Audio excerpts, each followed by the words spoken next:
Hey there, this is Rajat here from Startup Frat, and I have a very special training for you. Thank you very much for your comments on the video yesterday. And yesterday, for the people who are new, we just spoke about how do you create a trough of your own value, which means if you're selling a third-party product like mutual funds, like LIC, like Bitcoin, like some multi-level marketing opportunity or something like that. If you're selling something that is a branded product or even real estate or things like that, right? Instead of just focusing on the product, you need to create your own trough of value. Okay, just like waterfall falling onto this little rock and creating a small lake, and then the rest of the waterfall is falling over here. So it's not just one big waterfall and you're there in the middle just washing your hands in it. Okay, you have a trough of value, you have your own pool. You have your own pool of value. Okay, that's what we spoke about. Now, a lot of people mentioned in the comments, hey, I create value by telling customers about my product. Okay, I create value by telling customers about my product. Okay, I create value. What is the value that you create to the market? I tell customers about my product. Now remember this.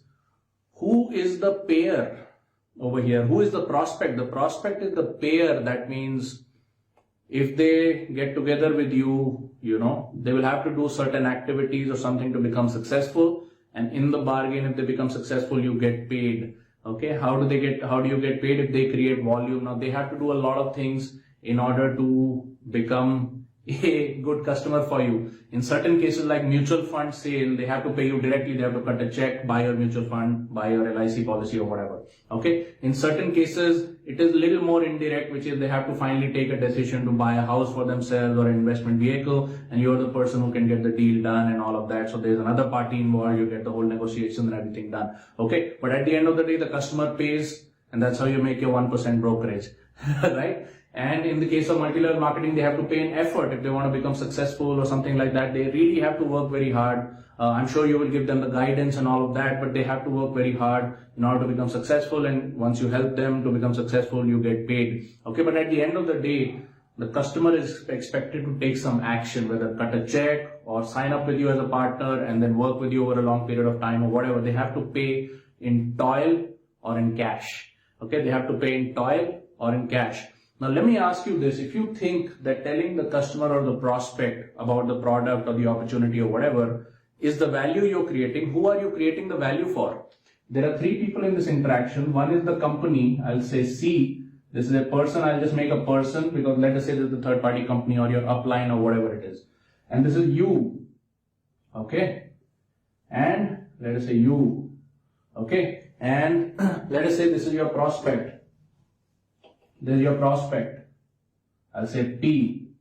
Okay. So first you're giving the prospect the information, but then they have to pay this third party in order to get that benefit. Okay. This is the company.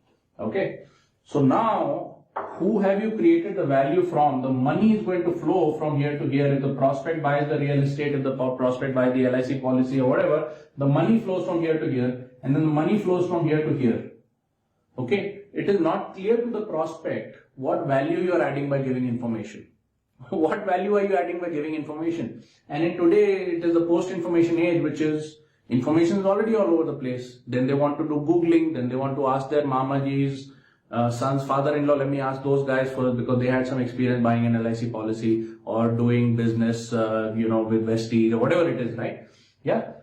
So the prospect is not clear on what value they are getting because information is already all over the place. Then they want to get more information. They say, oh, let me check it out on YouTube. Do you have a website? Let me check out your website. Do you have a visiting card? Give me a visiting card. Let me think about it, right? I'll also want to ask my mamaji's son's father-in-law because they actually did that business. So information by itself, okay, is not the value that you're adding to the prospect. By finding a prospect and by giving them the information and getting the payment, you're adding value to the company who pays you.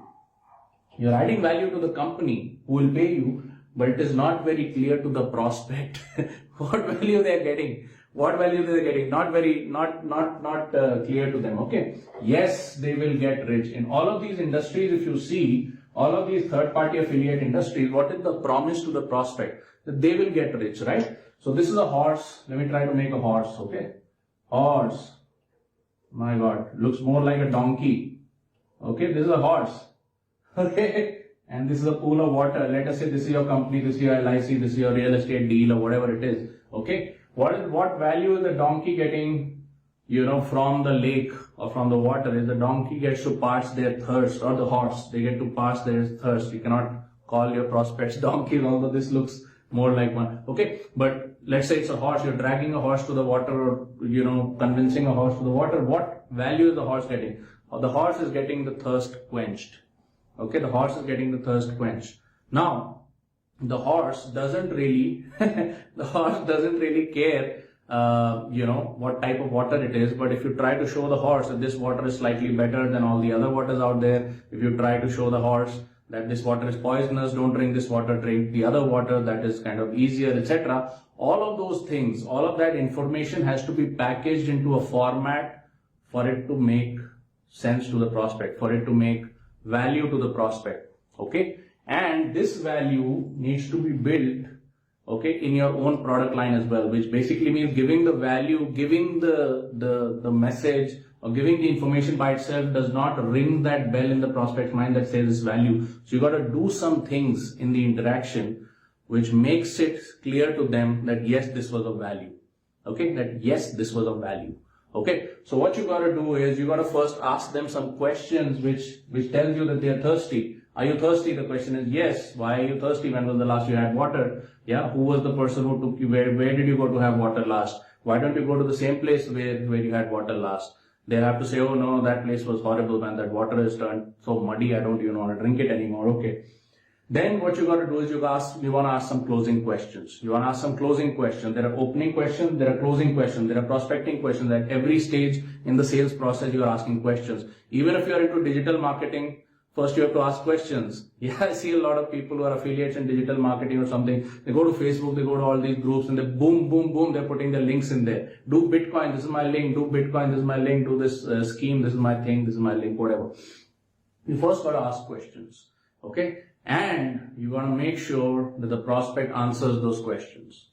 You want to make sure the prospect answers those questions.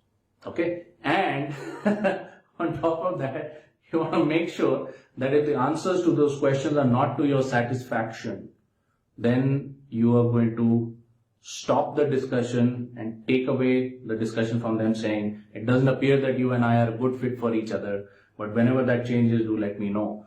So the way to avoid rejection is by doing the rejecting yourself. Okay, and questions help you to do that. Okay, so there are 4 very, very essential closing questions we talk about in the Academy. Okay, I'm willing to give you a free copy of this information, which is usually available only to Academy members. If you go to this link called Startup Frat, okay, if you go to this link called startupfrat.club/control, if you're not already on our email list, you will get an option to get added to our email list. It's a 2-step process, and then you will get a free training. You'll get a free PDF of these key questions that we ask during closing. It will immediately double or triple your closing rate. I can guarantee that. Okay, I can guarantee that your closing rate will double or triple from whatever it is right now. This PDF was originally published in 2018 August, and before October of 2018 it was downloaded 20,000 times. Okay, so it's a killer item available to Academy members. But since you're watching this probably in the Hangout community, you can have this from my side. Just go to startupfrat.club/control, put in your email. If you're not already whitelisted with us, you'll have to take 2 steps to whitelist yourself, and you'll get a copy of this PDF. It'll teach you the 4 key questions to ask, which will give you a control of the conversation, so that in response to the questions that you ask and the prospect answers, if you give the product information in response to that, then they will value that information. There will be a relationship that will be created in that sales meeting where it clearly says that you are the person who's providing value. Okay? Now, whether you have competitors or not and things like that, we'll discuss in a different video. This is not the forum. But what are the different things you can do to add the value within the interaction, in addition to providing allied products and creating a product package? Okay? So if you say that providing information is the value, not anymore. Not in the information age. Providing information not of value, because in the information age, all the information is already out there. So people will say, oh, let me go to Google, let me go to YouTube, let me ask my mamaji's relative who did this business or who bought this policy. Yeah, they don't want to take a decision. So what you got to do is you got to narrow the options in their head and bring it down to your option. And the way you do that is by asking questions. Okay, so if you go to startupfrat.club/control, you'll be able to get this PDF. I have a very special announcement for you guys as well. We are starting our 6 a.m. club from tomorrow. It will run for 3 weeks every month. The price for being in the Facebook group is 169 rupees one time lifetime. For you, it is free.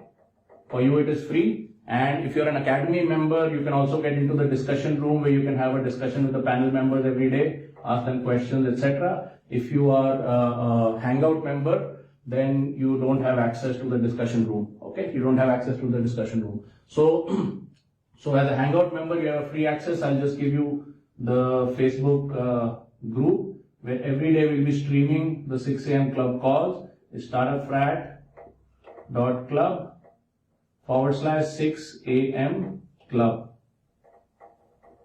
Okay, startupfrat.club/6 a.m. club. Okay, so if you join it from tomorrow for 3 weeks, you can, if you choose to wake up at 6 in the morning, you'll be able to watch the academy members, some of the people who have made a lot of money and all of this stuff. We'll be celebrating the successes, and they will be coming live for 7 days each. That's a total of 21 days. They'll be coming live for 7 days each and talking about what were the barriers they faced and what were the mental tweaks they did in order to get successful. How are the communities working? How are they able to get sales when other people are not able to get sales? What is happening in the customer psychology? What are they doing in order to get so successful? So they're going to be talking about that for 3 weeks in a row. You can watch these discussions and interact on the Facebook Live. If you want to ask questions, you can ask questions on the Facebook Live platform. Okay. If you want to join the discussion room, you have to be if you're an academy member, you can be in the discussion room. We'll be talking about it in the team call. So please be there. If you're a Hangout member, just go to startupfrat.club/6 a.m. club. Okay. And I'll see you tomorrow. Bye-bye.